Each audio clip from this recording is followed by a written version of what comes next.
Halo gengs, welcome back. Sebelumnya aku ucapkan terima kasih untuk kalian yang sudah klik video ini. Seperti biasanya di channel ini aku akan membahas 3 video creepy serta viral di media sosial. Dan pada hari ini video pertama yang akan aku bahas adalah Salwalia belut viral TikTok. Video kedua adalah tentang putih abu-abu.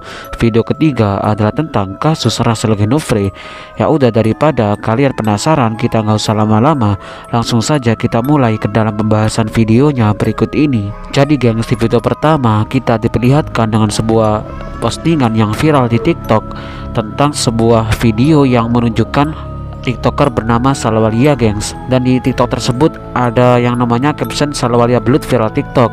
Dan beredar sebuah video yang menunjukkan dimana ada yang diduga mirip TikToker Salwalia ini memerankan sebuah video yang diduga tidak pantas depan kamera tersebut gengs. Lantas siapakah Salwalia belut ini? Salwalia adalah seorang aktif di Instagramnya. Ia juga sangat menyukai dunia menulis. Ketahui ia menyita perhatian warganet dengan cara kemampuan menulisnya gengs. Ketahui kini usianya sekitar 18 tahun dan ia adalah seorang TikToker dan juga selebgram yang jika kalian belum tahu, ini adalah selebgram yang berasal dari kota Semarang. Ia juga akan menulis fatpat dan juga sering mengupload fatpat karyanya dan juga telah dikenal di berbagai seluruh penjuru Indonesia gengs. Dan untuk kabar dari berita tersebut, pastikan di dalam video tersebut bukan Salwalia gengs, alias itu adalah video hanya orang-orang yang menyangkut pautkan dengan selebgram Salwalia sendiri. Namun video tersebut sudah terlanjur viral di TikTok dan banyak yang mencari dari video tersebut. Namun aku pastikan itu sama sekali bukan Salwalia dan itu tidak benar jika mengatakan yang ada dalam video adalah Salwalia. Itu hanya orang yang ingin menjatuhkan nama dari Salwalia tersebut. Sedangkan video kedua adalah video yang viral di Telegram, sama persis seperti video pertama, mengandung unsur-unsur yang tidak pantas untuk dipertontonkan depan kamera. Di situ ada seorang wanita yang berada di dalam kamarnya yang memakai baju putih abu-abu seperti SMA gitu gengs. Pokoknya video tersebut viral di Telegram dan kalian sudah tahulah apa yang terjadi dalam video tersebut. Dan sepertinya itu adalah wanita Indonesia gengs. Sedangkan untuk pembahasan ketiga, kita akan membahas sebuah kasus yang pernah terjadi kepada seorang anak kecil yang sangat tragis geng. Si anak kecil tersebut bernama Rachel Genofre.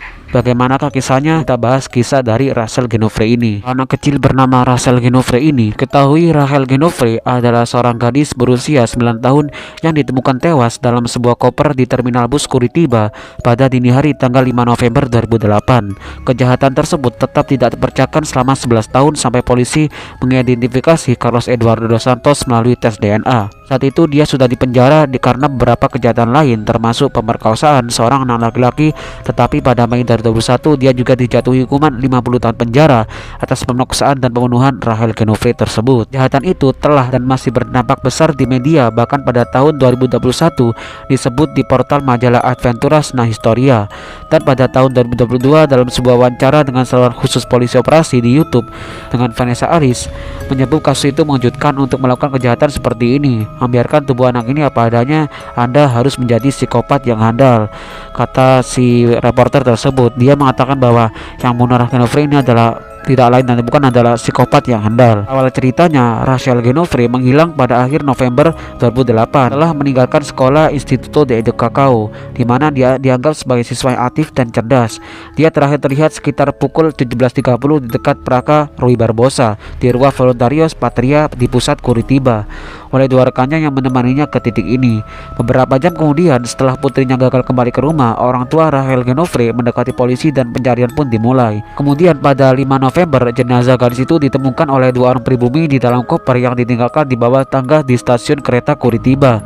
Polisi segera dipanggil dan identitasnya dikonfirmasi setelah pemeriksaan di Instituto Médico Legal, mana jenazah tersebut dikenali oleh sang ayah dari Rachel Genofre. Saat ditemukan, korban dalam keadaan telanjang dari pinggang ke bawah dan tubuh dalam posisi janin, terbungkus kain berlumuran darah dengan tanda-tanda agresi fisik seperti gigitan, memar, tanda ikatan antara lain pencekikan dan kekerasan seksual terhadap si Rachel Genofre tersebut. Menurut petugas polisi yang menemukan Rachel Genofre, menunjukkan bahwa ia mengalami pelecehan seksual. Para ahli memperkirakan bahwa dia diserang dan diperkaos selama sekitar 20 jam. Kematian Rachel Genofre tersendiri terjadi pada satu hari sebelumnya, yakni tanggal 4 November 2008. Kamera pengintai di stasiun kereta api itu tidak berfungsi pada hari koper itu diletakkan di sana, sehingga sulit untuk mengidentifikasi pelakunya.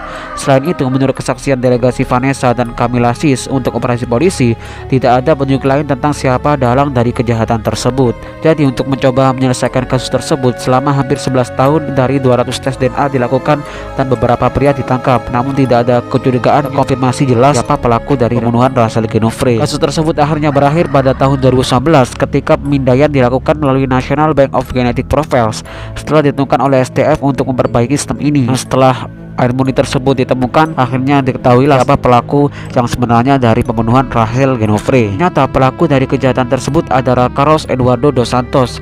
Ia telah dipenjara di Sorocaba, Sao Paulo sejak 2016, menjalani hukuman di penjara khusus bagi orang yang melakukan kejahatan seksual. Dia telah menjalani hukuman 22 tahun untuk kasus pemerkosaan terhadap seorang anak laki-laki pada tahun 1985 di São Vicente, Sao Paulo.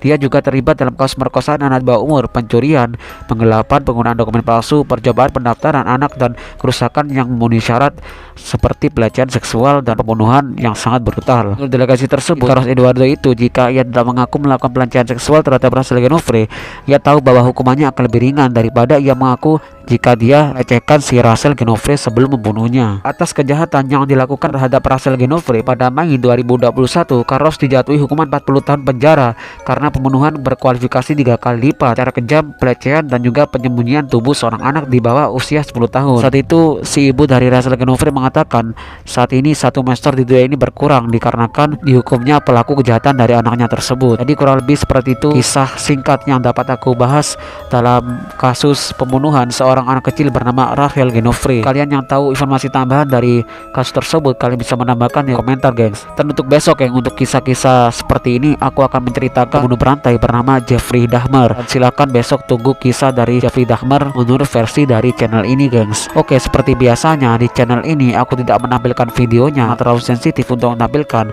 Jika kalian penasaran dengan videonya, cek aja nanti di pin kolom komentar paling atas yang telah aku sematkan dari video ini. So, aku ucapkan terima kasih untuk kalian yang sudah menonton video ini hingga selesai. Aku juga tidak lupa minta support kalian mensubscribe channel ini karena channel ini masih sangat baru, dan agar aku lebih semangat lagi dalam mengupload dan bagian video creepy serta viral yang lainnya kepada kalian semua.